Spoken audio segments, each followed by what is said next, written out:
Je m'appelle Grégory Kenneth, je suis professeur en histoire de l'environnement à l'Université de Versailles-Saint-Quentin en Yvelines et je travaille sur des sujets qui vont des catastrophes naturelles à des lieux emblématiques de l'histoire de France jusqu'à une manière de revisiter l'histoire générale de la discipline dans son rapport avec l'extériorité.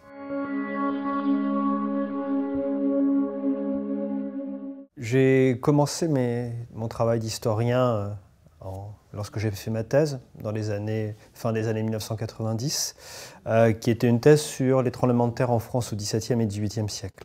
Et je pense que c'était un moment intéressant des sciences humaines et sociales, puisque c'était le moment où la question des risques et des catastrophes avait surgi dans le paysage intellectuel, avec deux objets en réalité séparés, d'un côté les risques, de l'autre côté la catastrophe, mais c'est inutile de développer ce point-là. Et c'était un moment intéressant parce que en fait, la question de l'extériorité du social et la culture en fait, venait déplacer finalement les grilles de lecture habituelles, mais avec une manière qui consistait encore à en limiter les effets, puisque la catastrophe, c'est ni plus ni moins que l'événement, l'aléa qui vient dépasser le fonctionnement normal des sociétés, leur capacité d'absorption des dangers et des dangers. Et le risque, c'est l'aléa qui est réductible à une probabilité et qui peut être contrôlé.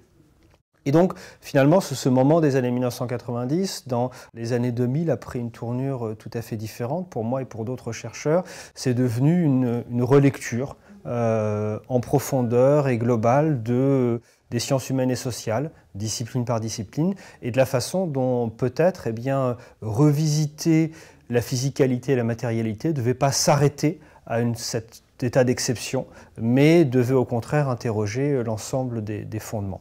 Et dans ces années-là, c'est la découverte d'un champ de recherche qui était extrêmement puissant aux États-Unis, en langue anglaise, l'histoire de l'environnement, ce qui a donné lieu souvent à des malentendus côté français, puisqu'on parle aussi en français d'une histoire de l'environnement ou d'une éco-histoire, qui est quelque chose qui est apparu dès les années 1970, mais tout à fait différent de ce qui se pratiquait aux États-Unis.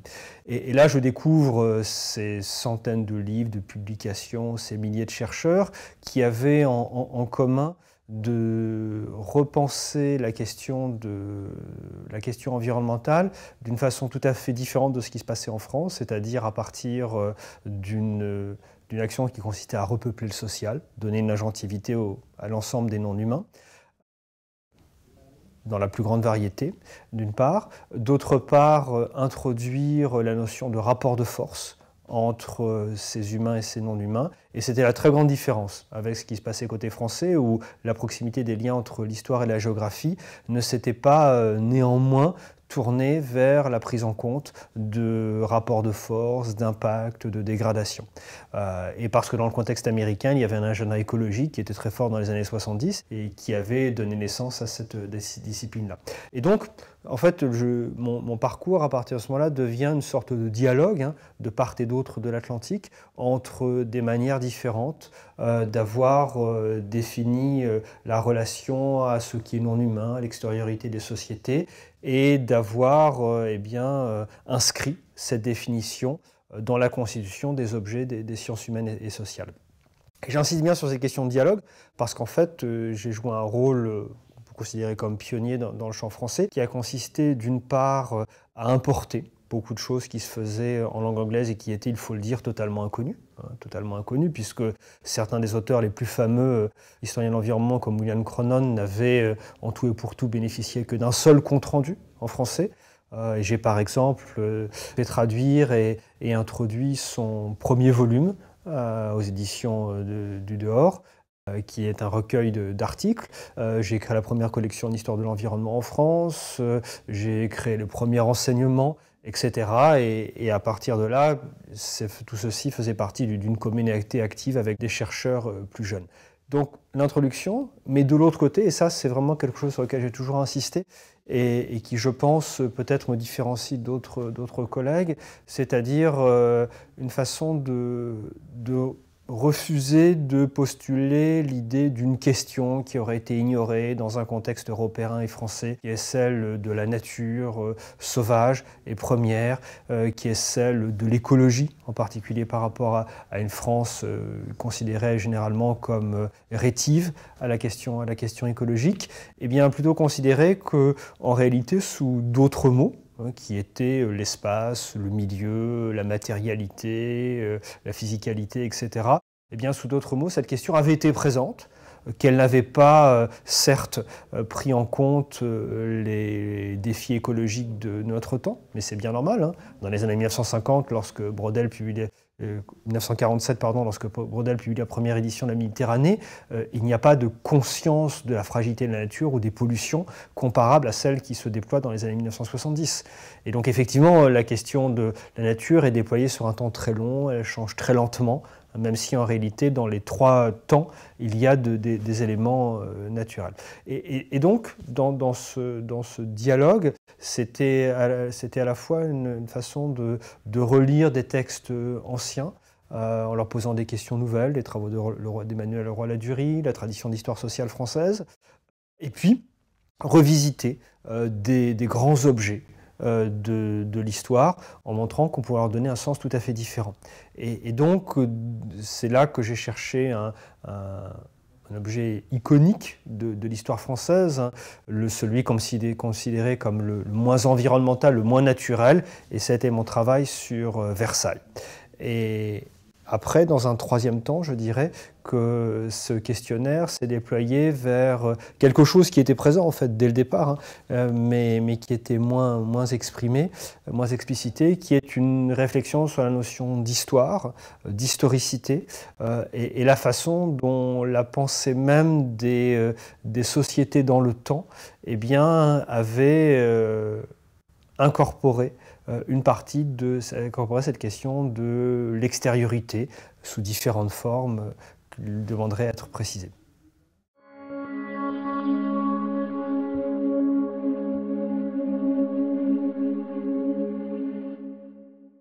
Dans la confrontation entre une définition de la nature en Amérique du Nord, aux États-Unis principalement, et la définition de la nature en France, il y a des grandes différences que l'on peut saisir à partir de la notion de sauvage et des malentendus que ça a donné. Du côté nord-américain, c'est très bien connu, c'est la question de la wilderness, liée d'une nature originelle et primitive. C'est-à-dire que c'est une définition du sauvage à partir d'une opposition entre ce qui serait humain et ce qui serait non humain. C'est un motif qui a été déconstruit immédiatement par les premiers historiens de l'environnement. Ce sont des choses très connues aujourd'hui qui ont montré comment avait été élaboré le mythe d'une nature qui aurait été finalement, qui serait restée originelle parce que les premiers habitants y vivaient mais ne la modifiaient pas, ne la cultivant pas, ne la marchandisant pas, etc. Là où c'est intéressant et qu'il y a un malentendu par rapport à la notion de sauvage, c'est que la notion de sauvage en français, étymologiquement, ne recouvre pas du tout une opposition entre l'humain et le non-humain. Elle recouvre une opposition entre différents types de nature. Elle recouvre une opposition entre différents types de nature, c'est-à-dire d'un côté une nature familière et domestique, ordinaire, et de l'autre côté une nature qui est plus libre, qui est, un peu plus distante, qui donne lieu à d'autres pratiques. C'est l'étymologie de sauvage qui vient de Sylvain, hein, c'est-à-dire que le sauvage, ce n'est pas, non pas l'espace où les hommes ne sont pas présents, mais c'est la nature qui est occupée par les forêts, par les bois, mais aussi, c'est le premier sens, ce sont les sens au XIIe et XIIIe siècle, les parcs. Les parcs font partie de cette Sylva. Et donc, il y a ce qui veut dire que dans le sauvage au sens français, le sauvage au sens français est profondément humain. Et d'ailleurs la preuve, c'est que si on ouvre les dictionnaires anciens, si on ouvre l'encyclopédie Diderot et d'Alembert, hein, la définition qui est donnée de sauvage, c'est toujours l'adjectif d'ailleurs, c'est des peuples qui vivent avec d'autres coutumes, sans loi, sans habitat permanent, etc. Nulle part, sauvage n'est rapporté à une physicalité ou à une nature. Alors que dans le contexte américain, ça l'est fortement. Et ça veut dire que, toujours si on poursuit la comparaison, ça veut dire on se rend compte comment eh bien, la question de la nature a été thématisée de façon spatiale dans le contexte états-unien, c'est-à-dire que c'est à la fois ce lieu originel dont les hommes sont expulsés, avec ce schéma biblique qui renvoie au Jardin d'Éden, et aussi ce lieu originel pur dans lequel des hommes surgissent et viennent perturber un rapport primitif et édénique à la nature. Et d'ailleurs, l'histoire environnementale états-unienne s'est constituée, que ce soit dans les grandes monographies, autour d'un schéma narratif qui est très difficile à transposer, très difficile, mais même impossible à transposer dans le contexte français-européen, qui est celui de la rencontre. C'est toujours une situation première et des plantes, des animaux, des hommes qui arrivent et qui rencontrent une autre nature. Tout simplement, ce n'est pas possible dans le contexte européen et français parce qu'il faudrait trouver, ça supposerait de trouver un point d'origine où il y avait une séparation, un point d'origine où il y avait, des mondes séparés.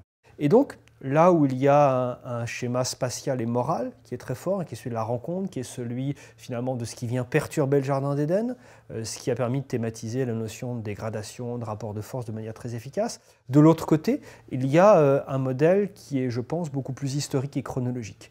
Beaucoup plus historique et chronologique, c'est-à-dire non pas au sens d'une origine, il n'y a pas de cause première, mais qui est finalement dans le temps une manière différente de nouer des rapports entre différents types d'êtres et différents types d'espaces. Ce qui fait, et cette distinction par exemple, on la retrouve à l'intérieur du continent nord-américain, puisque par exemple si on regarde l'histoire environnementale canadienne, eh bien, elle est assez nettement séparée entre une histoire environnementale de langue anglaise qui a repris la catégorie wilderness, correspondant d'ailleurs à des types d'espaces qui sont ceux du Grand Nord canadien, etc. Et d'un autre côté, une histoire sociale et économique qui pendant longtemps a tourné le dos à l'histoire environnementale parce que c'était une histoire du rural. Et c'est le Québec, et c'est-à-dire cette tradition, enfin cette filiation française qui ne saisit jamais la nature à partir d'un point d'origine, d'un point d'origine où les humains et les non-humains ont été séparés. Et ça, c'est très important parce que ça veut dire que finalement, toutes les discussions qui ont lieu pendant très longtemps sur la catégorie de sauvage comme dans sa dimension originelle et pure, eh bien, ce sont des discussions qui, dans le contexte français, n'ont pas eu lieu ou alors n'ont pas du tout la même pertinence. En revanche, la façon dont la lecture états-unienne a été très influente sur la constitution de l'écologie et de l'écologie politique, sur la constitution des ONG, sur les législations de protection de la nature, avec cette idée que ce sont les États-Unis qui auraient inventé la notion d'environnement, c'est-à-dire de valeur de la nature pour elle-même, eh bien, ça a eu comme conséquence, à mon sens, une conséquence restrictive dans le contexte français, c'est que cela a constitué tout un champ de réflexion philosophique et politique discutant des catégories états-uniennes, au lieu de faire l'inventaire et de faire des études empiriques pour essayer d'identifier d'autres types de rapports à la nature. Par exemple, je dirais qu'il y a une sorte de dialogue qui s'est constitué entre d'un côté la wilderness américaine et de l'autre côté finalement une notion de jardin, de friche, etc. qui lui a été opposée, de zoo au sens de mise en spectacle de la nature, mais rien de ce qui existe entre les deux, c'est-à-dire le rural, la forêt, le parc de chasse, et qui, à mon sens, en tant qu'historien, à partir des enquêtes que j'ai pu faire, en fait, ont beaucoup à nous apprendre en instaurant d'autres types de liens sociaux, d'autres types de gouvernement, d'autres types de régulation.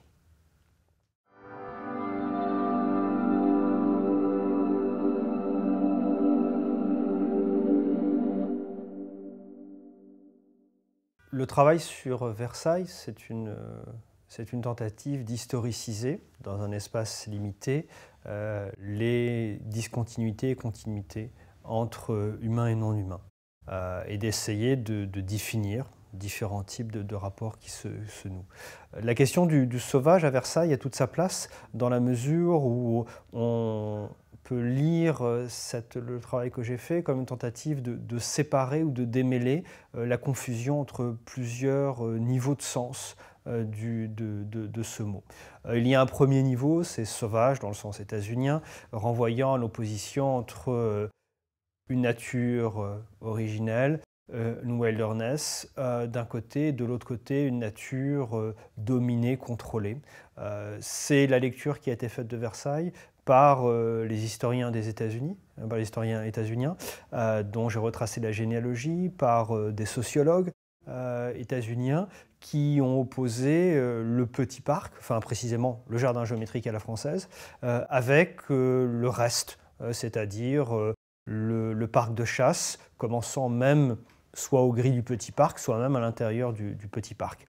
Séparation qui est tout à fait anachronique, puisqu'en termes d'espace vécu et pratiqué, eh bien, il y avait une continuité de déplacement. Et d'ailleurs, dans ce jardin à la française, qui est un exemple d'ordre et d'harmonie, eh bien, c'est un lieu qui a tout le temps été en chantier, qui a tout le temps été désorganisé, qui était rempli d'animaux, de chiens de chasse, de chevaux, etc. Comme le palais, d'odeurs, d'une dimension organique. Cette dimension-là, en fait, s'est installée dans la mesure où eh bien, Versailles a été vu de l'autre côté de l'Atlantique comme une sorte d'archétype d'une nature à la française et a donné lieu à un certain nombre de projections qui ont été renforcées par le mécénat américain, notamment après la tempête de 1999, qui a permis de restaurer le jardin géométrique dans son état dit de Louis XIV à peu près, et qui a renforcé à partir de la question du jardin cette opposition. Il y a un deuxième niveau qui est la question du sauvage à partir non pas d'une opposition entre une part humaine et une part non humaine, mais à partir de l'opposition entre différentes formes non humaines. C'est-à-dire d'un côté une dimension non humaine qui serait celle de la civilisation, de la courtoisie, de la domination des affects, des pulsions, et de l'autre côté une dimension non humaine qui serait celle de la violence, du débridé, etc. Et donc, dans un premier temps, par rapport à la première opposition qui est celle nature-culture, on a l'opposition civilisation-sauvage. Et celle-ci, en fait, elle vient se superposer à la première dans l'historiographie, alors qu'en réalité, elle a déjà un petit peu plus de sens dans les sources. Elle a un petit peu plus de sens dans les sources, c'est-à-dire que dans l'espace qui est celui de la chasse, de cette chasse quotidienne 3 à 4 fois par semaine, il y a l'idée d'une part violente du souverain, qu'on voit très bien à travers la figure du grand dauphin, un très grand chasseur de loups, dont le goût immodéré pour la chasse au loup, qu'il partage d'ailleurs avec sa femme, donc ce n'est pas une distinction de genre, eh bien, est considérée comme abusive, renvoie à la figure du tyran. Là, les mémorialistes rapportent comment, eh bien, à un moment, le grand dauphin, malade, guéri parce qu'il fait donner la curée avec 3 loups enfermés dans une cour, sous ses fenêtres, et la vue du sang des loups éventrés par les chiens, eh bien, lui redonne des forces. Donc on sent bien qu'il y a quelque chose là. Et cette dimension, donc cette dimension morale du sauvage, elle est présente dans l'évolution du mot, effectivement, c'est-à-dire l'idée, ça renvoie aussi à l'idée du sauvage comme le grossier, le non-éduqué. C'est un sens là qui apparaît très tôt, dès le XIIIe siècle, mais encore une fois qui renvoie à un non-humain. Enfin, il y a une troisième dimension de cette définition, du sauvage, qui est une troisième dimension, qui est de penser, eh bien, comment dire, à l'intérieur de ces différents types d'espaces, une fois sortis de la nature domestiquée, avec une intensification des gestes humains pour la contrôler, etc., eh bien, comment se nouent d'autres types de relations. Mais types de relations qui passent par un sens important, en fait, des dimensions humaines et des liens sociaux. Et là, c'était dans mon travail, c'était une manière de relire de façon critique toute une bibliographie d'histoire des sciences et des techniques qui avait en fait transformé Versailles en un espace totalement artificialisé, mais comme si l'artificialisation de l'espace eh bien, effaçait des rapports sociaux préexistants. C'était la bibliographie d'histoire des techniques qui avait très bien montré comment le manque d'eau de Versailles, puisque c'est la première fois qu'on construit une telle concentration d'hommes dans un lieu qui n'a ni rivière ni fleuve, d'importance significative, et bien comment ce manque d'eau avait été résolu par des réseaux techniques, la machine de Merly, certes, mais surtout les réseaux de captation des eaux de pluie et des rigoles qui s'étendent avec 150 km de rigoles autour de Versailles. Et donc l'idée finalement d'une nature artificialisée, d'une seconde nature, mais dans ces travaux, eh bien, cette seconde nature s'était imposée presque triomphalement, sans que se soit posée la question de la rencontre, enfin de la superposition, plutôt pas de la rencontre, de la superposition avec l'espace vécu, c'est-à-dire celui de ces communautés, de ces villages qui voient leurs champs découpés par ces canaux, des interdictions mises en place, une police de l'eau qui vérifie que les animaux ne traversent pas les rigoles, que les berges ne sont pas cultivées, ce qui risquerait d'obstruer et de causer des inondations avec les racines, que les ponts sont bien entretenus, etc. Avec d'ailleurs des peines extrêmement sévères pour ceux qui ne le respecteraient pas. Et donc, là, il y a une troisième sens, qui est dans ce troisième sens, il y a l'idée finalement, par des enquêtes empiriques, regardons comment il y a d'autres modes de régulation, d'autres modes de gouvernement. Et finalement, je pense que, à mon sens, hein, quand je repense à ce livre, une des choses les plus importantes qui me semble qu'il a apporté, c'est l'idée d'une distinction entre un gouvernement de la nature qui passerait par la technique, c'est le modèle de l'histoire des sciences, celui des réseaux, c'est-à-dire c'est un modèle qui est sans limite. Les réseaux sont sans limite. Et d'ailleurs, ça fait surgir la figure d'un roi tyran hein, dans les sources, dans les archives, hein, le roi machine, le fameux roi machine, sans qu'il y ait un mode de régulation par des normes.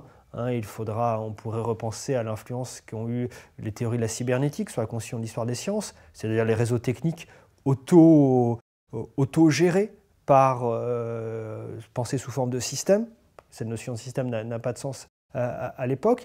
Un deuxième rapport qui est le lieu, la nature patrimonialisée, c'est-à-dire le lieu, une fois qu'il est abandonné, qui n'est plus habité, et c'est dans ce cas la thématique des jardins, c'est-à-dire un lieu qui n'a en fait jamais existé. Il faut bien voir que le Versailles que l'on visite aujourd'hui et que l'on présente aujourd'hui dans une grande partie de la bibliographie est un Versailles totalement anachronique, c'est-à-dire un Versailles qui n'est plus habité, qui a perdu toute sa dimension organique et où l'ensemble des rapports qui existaient tout simplement disparu.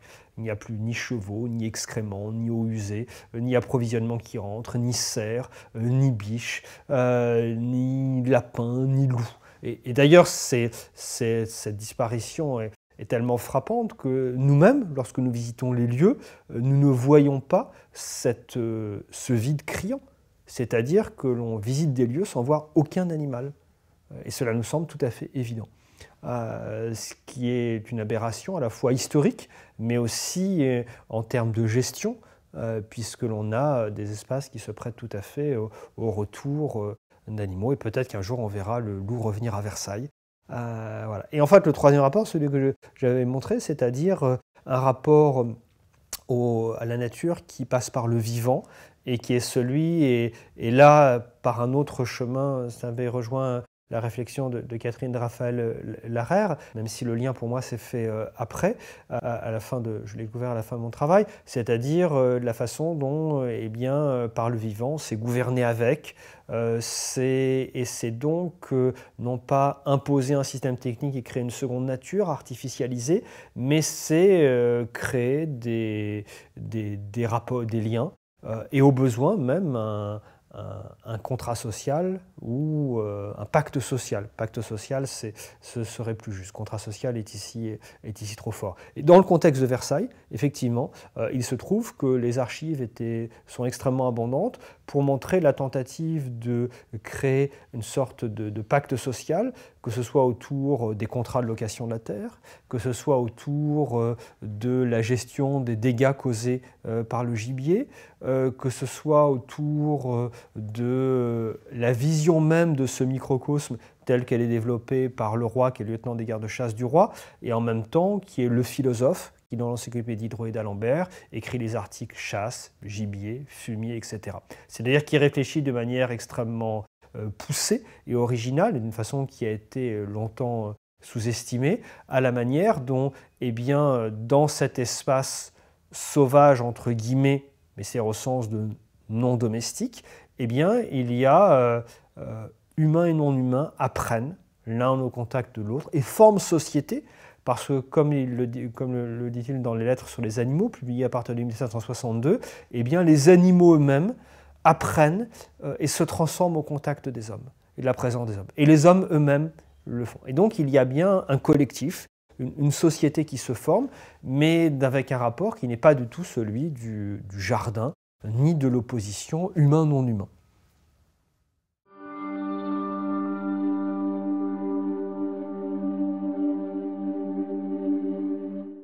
Cette question du parc de chasse comme un lieu spécifique de socialisation entre humains et non humains montre comment l'historien en fait, a une démarche qui passe par des enquêtes empiriques, en montrant comment à une époque différente, à partir des sources et des archives, eh bien, certaines catégories de description de nature qui nous semblent évidentes ne sont peut-être pas si pertinentes. Ce que je veux dire par là, c'est que je pense de plus en plus qu'autour des parcs de chasse, il y a quelque chose de très spécifique, comme je l'ai dit tout à l'heure, dans les formes de liens sociaux, dans les formes de socialisation. À condition, et là c'est toute cette dimension empirique de recherche, à condition de regarder précisément ce que cela recouvre et peut-être de faire des distinctions. Il se trouve qu'il y a, à cause de la notion de parc naturel, au sens d'aire protégée, il y a une confusion qui s'est faite entre deux types d'espaces qui étaient relativement bien distingués dans l'histoire, qui étaient d'un côté des réserves, au sens un espace extensif, sans murs, avec de très faibles densités, voire pas d'habitants, et d'autre part des lieux clos, dans un contexte qui est celui d'une compétition pour l'accès aux ressources naturelles et aux animaux, de privatisation croissante, d'urbanisation. Et dans ce cas-là, c'est un type tout à fait différent. Le premier, c'est ni plus ni moins qu'une forme de privatisation de l'espace, mais ça reste un usage extensif très grand, et cela correspond à des espaces où la densité, la présence humaine est très faible. En ce sens-là, des parcs états-uniens correspondent tout à fait à cela. L'autre sens est tout à fait différent, puisque cela renvoie à une forme historique que l'on peut très bien repérer à travers le fait de clore, de mettre des murs, qui a un double sens matériel, juridique, mais aussi un triple sens qui est celui d'une manipulation. Et c'est quelque chose, la forme, si on suit la bibliographie, les premiers parcs de chasse apparaissent dans le contexte des cités-États de la Mésopotamie. Dans le contexte des cités-États de la Mésopotamie, c'est-à-dire à un moment justement où se posent les premières bases de la territorialisation d'un pouvoir qui dispose d'archives, de comptabilité et d'une première définition de la souveraineté sur un plan juridique. Et donc, on voit comment il y a des espaces clos qui surgissent juste à côté du palais. Les historiens sont très peu intéressés à cela pour des questions aussi sociologiques et politiques, c'est-à-dire la façon dont la chasse a été traditionnellement renvoyée à une sorte de loisir aristocratique, de pratique un peu gratuite, d'art de la représentation, sans prendre du tout en compte au sérieux la façon dont pouvaient se nouer certains types de rapports et dont ces espaces pouvaient être des laboratoires. Si je reprends la définition de parc de chasse, non pas comme réserve de chasse, mais comme lieu clos et fermé, ça consiste en fait par un dispositif matériel, qui est celui de la clanture, à, dans un espace donné, intensifier les échanges entre humains et non humains. C'est ça en fait, un parc de chasse. C'est un lieu d'intensification de la socialisation entre humains et non humains, qui peut passer par le fait d'introduire des animaux de l'extérieur, c'est vrai, mais généralement ce n'est pas forcément la pratique majoritaire, mais c'est surtout le fait de créer une sorte de relation de proximité et une intensification des manipulations qui va modifier les uns et les autres. Le but étant, dans les sources de la période moderne, c'est comme cela que c'est exprimé, le but étant la conservation au sens de la multiplication des animaux et de faire que la nature ne s'épuise pas lorsqu'on l'utilise. Il y a à ceci se greffe peu à peu des notions qui sont très neuves. Par exemple, à l'intérieur, le parc de chasse ouvre la voie à la notion de population. La notion de population. Et d'ailleurs, Versailles est un espace tout à fait intermédiaire pour ceci, pour cela, puisque seuls les animaux tués sont comptés, les animaux présents ne le sont pas. Alors qu'ils le sont dans les parcs de chasse de la famille royale anglaise, mais parce que sans doute c'est dans un contexte libéral de gestion des ressources qui est celui du mouvement des enclosures et de définition de la valeur de la nature appropriée. Donc c'est quelque chose de tout à fait différent. Et néanmoins, on voit à partir d'une matrice qui ne comprend pas la notion de population, on voit peu à peu surgir cette notion-là à partir de réflexions qui sont celles de l'école physiocratique, c'est-à-dire de cette école qui est la première au monde à partir du médecin Quesnay dans les années 1750 avec le tableau économique de la France, avoir essayé de mesurer la valeur de la nature. C'est-à-dire considérer que seule la nature produisait des richesses, tandis que le commerce et l'industrie étaient des classes stériles, puisqu'en fait, il ne faisait que transformer un produit, ce que les physiocrates appellent le produit net. Or, dans la réflexion, le roi, c'est tout à fait net, c'est-à-dire qu'à partir de cette intensification, il pense en fait une société qui est une société de la conservation qui passe par un pouvoir accru des gros fermiers, de ces grosses fermes qui sont tout autour, qui sont disséminées dans le Grand Parc, qui vont gérer de manière rationnelle, qui vont vendre les surplus sur le marché, qui vont accroître la productivité de la terre là où les paysans n'en sont pas capables. Et donc il y a une pensée de la façon dont c'est la présence des hommes dans cet espace, sauvage, au sens de la Silva, eh bien, qui accroît le nombre des animaux.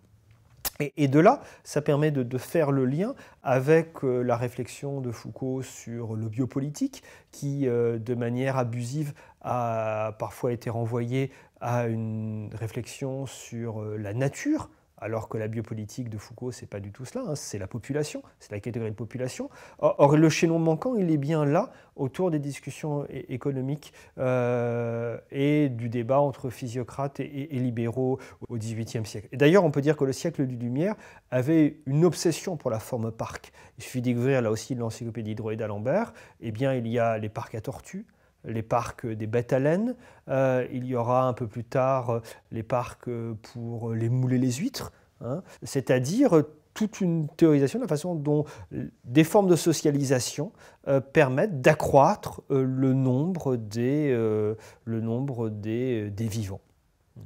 Et là, d'accroître le nombre des vivants, et donc cela débouche sur une réflexion politique qui est non pas celle d'une sorte de régulation par les normes, puisque la régulation par les normes, on le voit très bien, c'est une autre chose que j'ai montré dans le livre, en fait à Versailles, il ne marche pas, puisqu'en fait les moyens classiques qui ont été employés, c'est-à-dire lorsqu'on a du mal à gérer un espace dit naturel, on le découpe en morceaux plus petits, on met des frontières, donc on ne fait que redoubler les problèmes. On essaye de séparer les différentes entités entre différentes administrations, ce qui crée des conflits. On crée une police. Eh bien, tout ceci ne fonctionnant pas à Versailles, en fait, cela renvoie à une figure finale qui est celle du régalien, c'est-à-dire la façon dont la régulation de la nature, ce n'est pas une norme, mais c'est en quelque sorte une puissance souveraine. C'est la discussion qu'on a eue à plusieurs reprises ensemble sur la question du souverain et de la nature. C'est une puissance souveraine qui assume en fait un pouvoir de décision et aussi une face obscure du pouvoir. hein. Et c'est pour ceci que d'ailleurs que les réflexions de Charles-Georges Leroy sur le parc de Versailles en fait n'ont pas abouti sur le plan politique, parce que cela se heurte directement avec la figure du roi nourricier, hein, du roi qui distribue le bon pain, le roi généreux. Or, le souverain du sauvage, eh bien, il a une part de, non pas peut-être pas de violence, mais il assume des rapports de force. Il assume des rapports de force, il assume, et presque, pourrait-on dire, cette violence. Mais ce faisant, eh bien, il les règle peut-être de manière plus efficace qu'un système de normes qui, à chaque nouvelle norme, à chaque nouvelle partition, à chaque nouvelle frontière, eh bien, crée de nouveaux conflits autour de ces lignes, de ces discontinuités instaurées.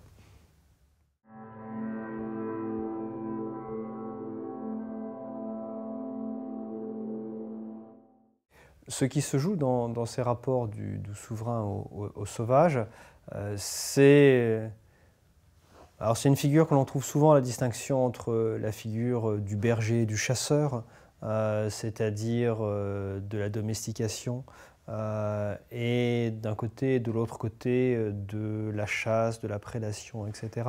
Mais ce qui se joue, c'est celle de la façon dont, eh bien, à l'intérieur de la gouvernementalité de la nature, il y a des différences substantielles entre les pouvoirs. Il y a des différences substantielles entre les pouvoirs, et avec le souverain, il y a bien quelque chose qui relève directement d'une sorte d'exception. On le voit très bien dans les pratiques de chasse, hein. C'est-à-dire que chasser le loup, c'est un privilège royal. Le loup lui-même, c'est un prédateur qui est au-dessus des autres, parce que lorsqu'on constitue un parc au sens fermé, on ne le conserve pas à l'intérieur, hein, on l'élimine, ce qui est d'ailleurs une des clés de la conservation, hein, et c'est d'ailleurs c'est tout à fait identifié, hein. Là, je renvoie encore une fois au texte de Leroy, qui explique comment, par une observation empirique, comment lorsqu'on élimine le loup d'un territoire, eh bien, le nombre des cervidés augmente. C'est ce qu'on appelle aujourd'hui une cascade trophique, c'est-à-dire la disparition du prédateur change le comportement de son espèce proie, qui, se libérant d'une économie de la peur, se met à manger de manière plus intensive, à se multiplier, etc. Et c'est ce qui se passe à Versailles. Dans les parcs de chasse, il y a aussi d'autres types de prédateurs qui sont éliminés. Ce sont tous les prédateurs des faisans et des oiseaux.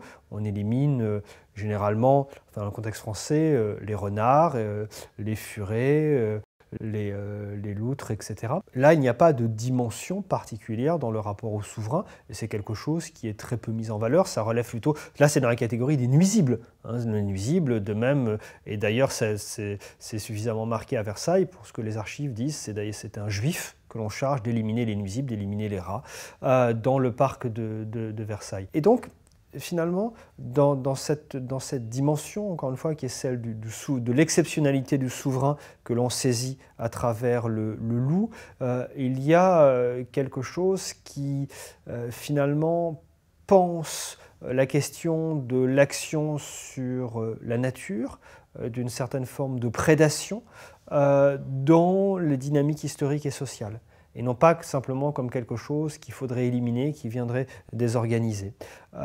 Et d'ailleurs, il y a souvent une incompréhension que l'on a vue encore récemment à travers la polémique sur l'éventuel retour des chasses présidentielles, sur le séjour d'Emmanuel Macron à Chambord, où la polémique a tourné autour d'une sorte de retour d'un monde courtisan, d'un monde de spectacle. En réalité, hein, le domaine des parcs de chasse, que ce soit Chambord, Rambouillet, Versailles, est tout sauf ça.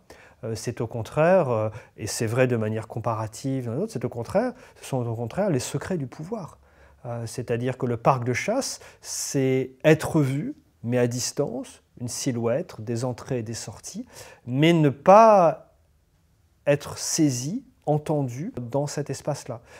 Et c'est la raison pour laquelle se croisent de manière forte, eh bien, en France, mais aussi dans l'ensemble des pays européens et notamment dans l'ex-Europe de l'Est, les négociations secrètes et la chasse. et les parcs de chasse. Eric Honecker était fameux pour ce parc de chasse gigantesque qu'il avait installé autour de sa résidence privée, pour la résidence privée pour laquelle on avait installé une bretelle particulière d'autoroute pour y accéder avec son abri anti-atomique, etc. Et où se sont tenues les négociations concernant certains des événements les plus tragiques de l'histoire du bloc de l'Est. Et il serait intéressant, par une dimension qui est celle de l'étude comparative, de regarder comment éventuellement dans d'autres contextes et d'autres sociétés, de se demander si certains prédateurs ont endossé cette situation d'exceptionnalité. Est-ce le cas du tigre, par exemple, dans l'espace asiatique? Est-ce que c'est le tigre et le loup? Voilà. Sachant que le loup n'a pas cette dimension là dans tous les pays européens non plus. On a parlé souvent du loup italien, qui est considéré de manière plus positive, qui est féminisé d'ailleurs. Mais très certainement, en fait, il faudrait procéder à des études comparatives précises pour cela. Et dans le pacte social qui est pensé par le roi, ce personnage toujours très très étonnant, il le dit dans l'article de l'encyclopédie, il le dit, eh bien, comment le roi peut-il rendre acceptable les destructions causées par son gibier dont il a besoin pour les plaisirs de la chasse, sachant que ceci nuit au principe de propriété, puisque cela abîme le droit d'autrui. Avant la Révolution française, le principe de propriété individuelle n'est pas sanctuarisé comme il le sera après, donc c'est un peu moins grave, mais même dans le monde des privilèges, ça heurte ce qu'on appelle le privilège au sens de lex privata, de loi privée, quand même. Et il le dit, en fait, c'est que le souverain, en échange de ces destructions, s'engage à protéger les hommes des prédateurs et à éliminer le loup. Et l'exemple est tout sauf anodin. Il renvoie à une réalité vécue qui est celle des attaques des loups sur l'homme. Jean-Marc Morisseau a montré leur nombre, mais en même temps qu'elles étaient aussi plus limitées, on le dit en tout cas moins systématiques, puisque ça correspond à certaines situations particulières de contact, de faim, etc. Et donc il y a une charge symbolique qui va bien au-delà du nombre réel des animaux. Et encore une fois, si je renvoie à la question d'Emmanuel Macron, c'est-à-dire que ce n'est pas tout à fait un hasard si cette dimension-là surgit chez un président qui réclame à nouveau une dimension régalienne et souveraine, c'est-à-dire dans la prise de décision, dans peut-être une certaine forme de retour du temps long aussi. Et donc il y a bien des types de gouvernement que l'on saisit à partir des rapports à la nature.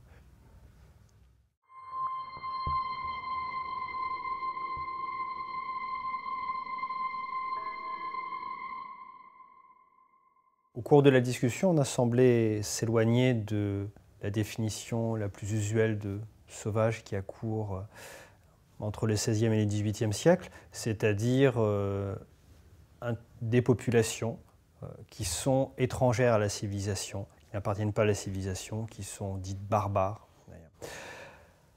Le travail que je mène actuellement sur les îles dites du paradis fait le lien entre ces deux dimensions et montre à quel point elles sont importantes. Alors les îles du paradis, ce sont les îles tropicales qui sont explorées au fur et à mesure de l'expansion européenne et qui ont été thématisées comme des lieux idylliques de destination, comme une nature originelle, pure, celle du bon sauvage, etc.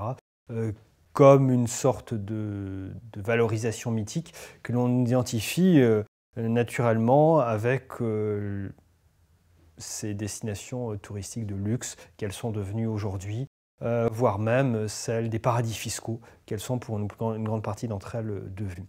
En réalité, au fur et à mesure de cela, il y a plusieurs déplacements qui demanderaient à être étudiés précisément et que je vais laisser de côté pour l'instant, pour revenir plutôt sur cette question du sauvage comme peuple et le lien avec le rapport à la nature. Le lien, en fait, est le suivant, c'est que, comme l'a très bien montré François Hartog, eh bien, l'Europe, pendant des siècles, s'est constituée autour d'un dialogue qui était ancien-moderne. un dialogue à deux, avec, eh bien, dans un premier temps, l'impossibilité d'égaler les anciens, puis à certain moment l'idée de pouvoir faire mieux que les anciens, ou aussi bien, disons aussi bien plutôt, mieux, attendons encore un peu. Or, la découverte du Nouveau Monde fait surgir un troisième terme, qui est celui de sauvage, identifié souvent à barbare, et qui vient bousculer l'ensemble. Puisque les sauvages, est-ce celui qui est identique à ce que les anciens étaient? Est-ce que c'est un ancien qui s'ignore? Ou s'agit-il au contraire d'une autre voie historique, c'est-à-dire de peuples qui n'auraient pas encore connu la civilisation, qui seraient encore dans un état de barbarie, c'est-à-dire non pas les anciens, mais les barbares des anciens, et d'où cette thématique du bon sauvage. La question centrale que cela pose, c'est celle en fait de l'altérité, c'est celle de l'autre.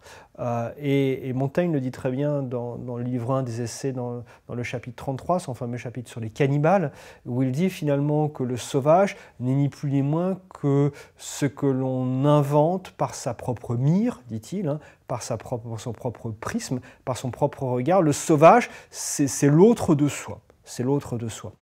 Et dans cet autre de soi, eh bien, la nouveauté qu'apporte la découverte du Nouveau Monde, c'est comme le dit Montaigne, eh bien, notre monde a découvert un autre monde. Et à partir de là, eh bien, cette question de l'altérité s'est nouée autour de la réflexion sur des espaces isolés, des espaces insulaires en particulier, qui ont été, qui ont été survalorisés. Pourquoi? Parce que, en fait, dans les différentes étapes de l'expansion européenne, eh bien, les îles, les espaces insulaires ont été utilisés comme un outil, un compas par les Européens pour penser ce qu'ils faisaient au monde et ce que leur monde faisait à cet autre monde qu'ils découvraient. Pour deux raisons. D'abord parce que sur un espace insulaire, eh bien, c'est un espace qui est relativement clos où on peut saisir l'ensemble des relations. Et d'autre part parce que ces espaces insulaires ont été le lieu d'observation empirique très tôt sur l'intensité des dégradations écologiques apportées par la présence européenne, sur l'intensité des différences, de la perturbation de culture et de société qui étaient autres. Et donc, à partir de là, le travail que je mène aujourd'hui, enfin ce livre que je suis en train d'écrire, en fait est constitué autour de cette idée assez simple, c'est-à-dire est-ce que entre le XVIe et le XVIIIe siècle, les Européens ont utilisé l'île pour penser ce qu'ils faisaient au monde? Est-ce qu'on peut aujourd'hui, dans ce contexte nouveau, qui est celui des changements environnementaux et climatiques planétaires, eh bien, utiliser à nouveau les îles pour penser ce que l'on fait au monde? Et le penser à travers la question de l'altérité. Et ça, j'insiste. Pourquoi? Parce que eh bien, toute cette longue histoire, de cette première histoire des îles du paradis, elle est constituée autour de l'idée on se définit par un vis-à-vis. Or, la postmodernité a fait éclater cette idée de vis-à-vis en instaurant l'idée qu'il y avait des trajectoires multiples, différentes modernités, trajectoires séparées, et que finalement, ce vis-à-vis n'était qu'une illusion, puisque c'était le soi qui pouvait connaître le soi. Finalement, le vis-à-vis n'était rien d'autre qu'une projection, et qu'il fallait valoriser au contraire la façon dont chaque groupe pouvait se connaître en tant que groupe. Et donc, réinstaurer cette dimension d'altérité dans ce nouveau contexte, c'est un geste fort dans la mesure où ce n'est plus le vis-à-vis qui était celui de Montaigne jusqu'à Lévi-Strauss, c'est-à-dire ce dialogue entre l'ancien et le nouveau monde, avec cette certaine thématisation du sauvage, où le sauvage était l'habitant de l'Amérique du Nord, en fait. Il est autre chose. Il est autre chose qu'il s'agit de définir, et qu'il s'agit de définir par rapport à un autre horizon, qui est celui de la façon dont les changements climatiques et planétaires globaux peuvent possiblement faire disparaître l'idée de l'autre, s'il considère qu'il y a une forme d'unité qui se constitue, qui est celle de l'espèce humaine.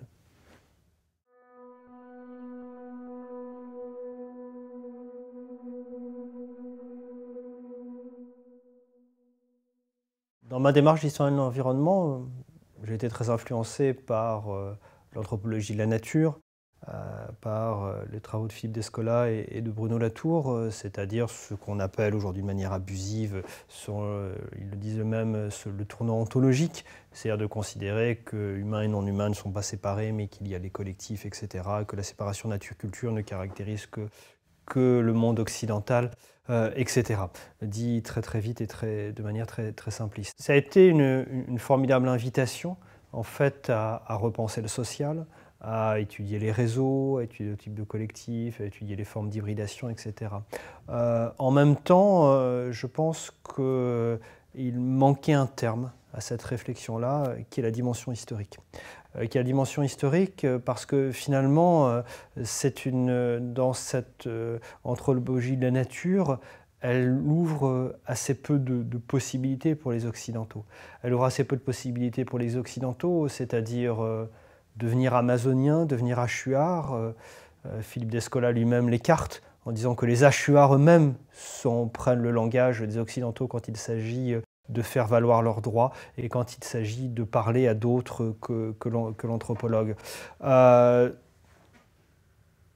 Renoncer à la modernité, comme s'il y avait qu'on pouvait faire une sorte de parenthèse historique, et partir de cet exercice de pensée qui consiste à se replacer, comme le propose Bruno Latour dans Reset Modernity, finalement avant l'arrivée de Christophe Colomb en Amérique, au moment où l'Europe était sans doute analogiste, et pour ce faire peut-être changer de mode d'identification pour devenir de naturaliste analogiste. On voit bien que le chemin est très étroit. Et en fait, c'est se priver de la façon dont la constitution du naturalisme, la séparation nature-culture, s'est accompagnée du surgissement de l'idée de nature, mais aussi du surgissement de l'idée de culture dans toute sa complexité et ses tensions. Et c'est là qu'a toute sa place la question de l'histoire et de l'historicité. Toute sa place la question de l'histoire et de l'historicité, c'est-à-dire que la réflexion historique a surgi comme eh bien, une manière de prendre acte de ce que les Européens faisaient au monde, de la façon dont ils l'abîmaient. C'était une réflexion peut-être minoritaire, quantitativement, mais elle est présente, hein, de Montaigne jusqu'aux Lumières.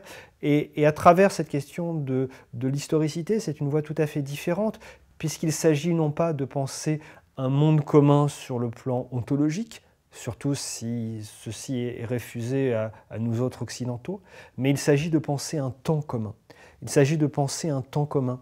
Qu'est-ce que c'est penser un temps commun? Et c'est là que la réflexion sur les îles a toute son importance, c'est-à-dire la façon dont eh bien, le rapport entre des humains et des non-humains, même des non-humains entre eux, est constitué par des échanges qui se déploient dans le temps. C'est-à-dire la façon dont eh bien, même ce qui nous est renvoyé, ce qui nous retourne, eh bien, s'inscrit dans une processualité et dans le changement. Qui est la définition fondatrice hein, de l'histoire telle que l'école des Annales l'a posée en réaction, en différence avec l'école durkheimienne, c'est-à-dire l'histoire des changements et des différences. C'est ça. L'histoire, c'est la science des changements et science des changements et des différences entre les sociétés dans le temps.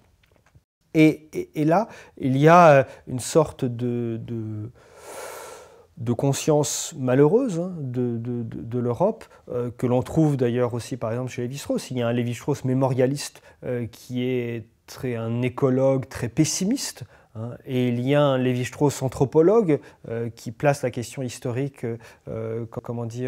à distance, comme s'il était sous la forme, comme s'il était trop tard, même s'il y a toujours cette expiation. Et donc, à partir de là, c'est toute une réflexion aussi sur, eh bien, à partir de la processualité, on peut identifier différents types de socialisation qui varient selon les espaces. On peut identifier des espaces où eh bien, les humains, par leur action, nuisent à la nature, et d'autres espaces où ils l'enrichissent. Il la complexifie par cette intensification des échanges et des liens sociaux. Ce sont les parcs de chasse, ce sont aussi les îles, avant cette figure qui est en réalité tout à fait récente de l'île édénique, qui apparaît finalement surtout surtout au milieu du XIXe siècle, qui pour moi en réalité est liée à l'arrivée des énergies fossiles. Puisqu'en fait les énergies fossiles ont un aspect avec la navigation à vapeur que l'on connaît bien, qui est de rapprocher les espaces par le moyen le plus rapide, mais c'est un autre effet qui est conjoint et que l'on a négligé, qui est d'éloigner ces espaces, puisqu'en fait ça fait s'effondrer toute la marine à voile, c'est-à-dire toutes les relations quotidiennes. Et donc de manière paradoxale, cela rend ces espaces plus proches pour les relations lointaines, et cela les isole de leur réseau régional et donc les naturalise. On peut situer à partir des années 1850-1860 l'effondrement de toutes ces sociétés insulaires, c'est la société d'archipel qui était fondée sur des échanges internationaux extrêmement intenses et qui sont désorganisés par les énergies fossiles. L'historicité, c'est aussi apprendre à peser, c'est aussi apprendre à peser les situations. Et je crois fortement que autant il y a un débat, il y a un enjeu politique de mobilisation qui est tout à fait légitime et que je partage entièrement autour de la question de l'anthropocène et du changement climatique, qui est de faire prendre conscience de la planète dans ses limites, dans sa fragilité, dans sa temporalité, sa réactivité. Autant il ne faut pas se priver de l'outil essentiel dont on a besoin aujourd'hui, qui est de peser, de discriminer les situations. Or, aujourd'hui, on risque de s'en priver à partir avec le retour de formes qui sont une négation de l'histoire dans sa dimension d'intelligibilité. C'est par exemple sa dimension du sauvage comme primitif, qui n'est qu'une des dimensions du sauvage. La discussion sur la responsabilité historique des sociétés humaines, la responsabilité différenciée, l'éloge de sociétés organiques, etc., est en train de créer un primitif fossile qui serait moins dans l'histoire que les sociétés fossiles occidentales. C'est-à-dire est en train de classer les sociétés par un degré plus ou moins grand d'historicité, par des sociétés qui seraient dans l'histoire et d'autres qui ne sont pas. C'est le risque d'un second vol de l'histoire après celui qui a été, après celui de l'expansion européenne.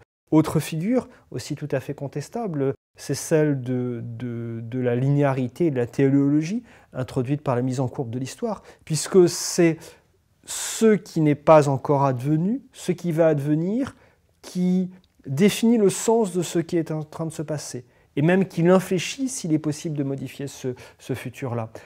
Autrement dit, c'est une interprétation de l'histoire par les fins, par la fin, qui est le pendant de l'interprétation de l'histoire par l'origine. En réalité, les deux vont tout à fait ensemble, et qui écrase complètement la diversité des sociétés humaines dans leur processualité et leur responsabilité différenciée.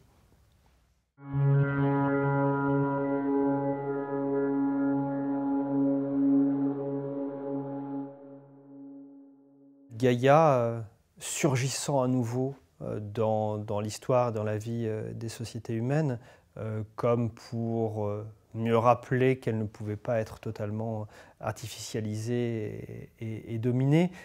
C'est une figure qui a été assez forte dans le débat autour de l'Anthropocène. Il faudrait développer, rentrer plus dans les détails.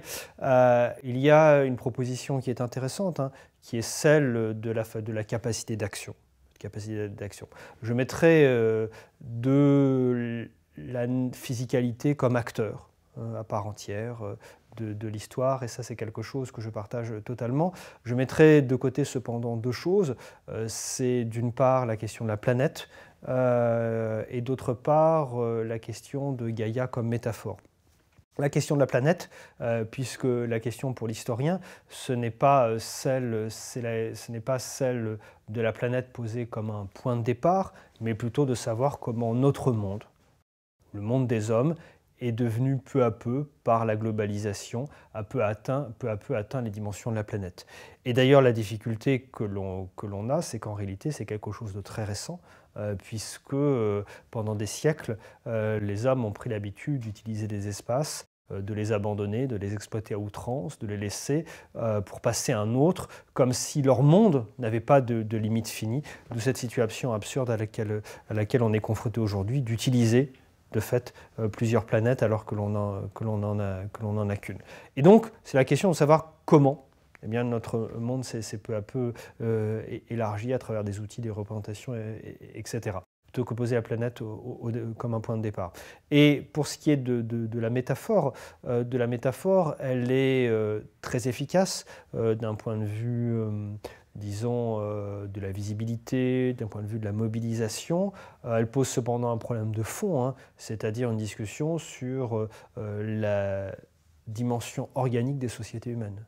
Sur la dimension organique des sociétés humaines et à quel point eh bien, celle-ci est pertinente au-delà d'un niveau métaphorique un peu rapide. Et donc, pour ces deux raisons, je laisserai ceci de côté donc pour garder cette idée d'irruption.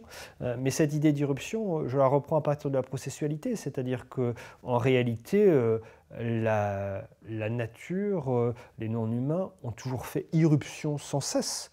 Simplement, on l'a moins remarqué ou on a oublié qu'il faisait irruption continuellement. Parce que par l'action même que l'on exerce dans le temps, eh bien quelque chose nous vient en retour. Même lorsqu'il y a une artificialisation totale ou une prédation à outrance, même lorsque un territoire est abandonné, quelque chose revient. Hein. Il y a en fait, il y a des échanges. Il y a des échanges dans le temps, constamment.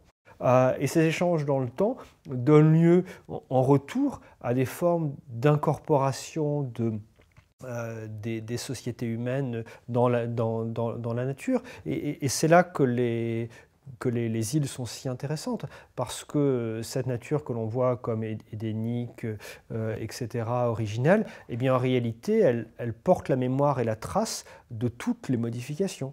Une île comme les Seychelles sur lesquelles je travaille aujourd'hui, eh bien c'est quelque chose comme à peu près 80% des plantes qui existent, qui sont en fait des plantes non endémiques, invasives, c'est-à-dire ni plus ni moins tout ce qui rentre aujourd'hui dans nos catégories paradisiaques, c'est-à-dire toutes les fleurs, les fruits, une partie des arbres, et ce qu'ils incorporent, c'est l'histoire des souffrances et des rapports de domination. C'est-à-dire que cette nature-là n'aurait jamais existé s'il n'y avait pas eu l'esclavage et cette décision très curieuse des Anglais de libérer tous les esclaves capturés sur les bateaux de l'océan Indien à partir des années 1830 pour ramener ces esclaves aux Seychelles plutôt que les libérer et ramener dans la société africaine où ils auraient risqué de déstabiliser les rapports sociaux et les communautés. Et ce sont ces esclaves libérés qui se sont mis à transplanter des usages et des plantes africaines, à cultiver des petits jardins parce qu'ils ne voulaient pas devenir salariés sur les plantations des Grands Blancs. Et donc, on lit tout ceci dans cette nature incorporée. Et bien évidemment, cette incorporation, elle est faite de rapports de force continus. La nature est un champ de bataille, comme l'a dit Razmik Kecheyan, effectivement. Et c'est là que peut-être, je pense qu'il n'est pas forcément indispensable de passer par la métaphore de Gaïa pour saisir ceci, même si elle met en place d'autres propositions. Mais encore une fois, c'est aussi un outil de mobilisation et d'action et de visibilité.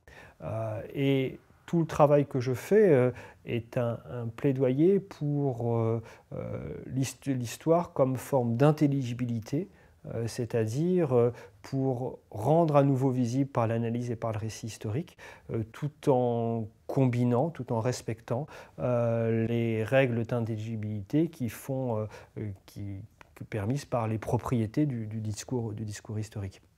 Et en ce sens-là, c'est dans la situation qu'on traverse un message qui se veut assez optimiste dans un contexte qui ne l'est pas du tout. Mais c'est une manière de croire encore eh bien, aux capacités d'intelligibilité des sciences humaines et sociales dans la situation que l'on traverse. Et à travers ce plaidoyer pour l'histoire, il y a quelque chose là aussi qui montre la distinction par rapport à l'anthropologie de la nature, c'est que l'anthropologie de la nature, dans sa critique, la critique qu'elle a portée au naturalisme, il y a une critique aussi du concept d'histoire. C'est suggéré de manière un petit peu rapide, mais le concept d'histoire fait partie du naturalisme. Il est conçu comme quelque chose de proprement occidental et donc qui ne serait pas nécessairement universalisable comme un outil pour analyser les différents rapports sociaux. Or, je pense qu'il l'est tout à fait. Il n'est pas comme un méta-récit, comme un grand récit de la modernité. Encore faudrait-il savoir quand ce grand récit de la modernité est apparu vraiment, celui auquel on croit. Il est apparu, dans certains cas, d'une manière beaucoup plus récente qu'on ne le suppose. Mais voilà, donc c'est un outil dont je voudrais absolument défendre l'importance et l'efficacité.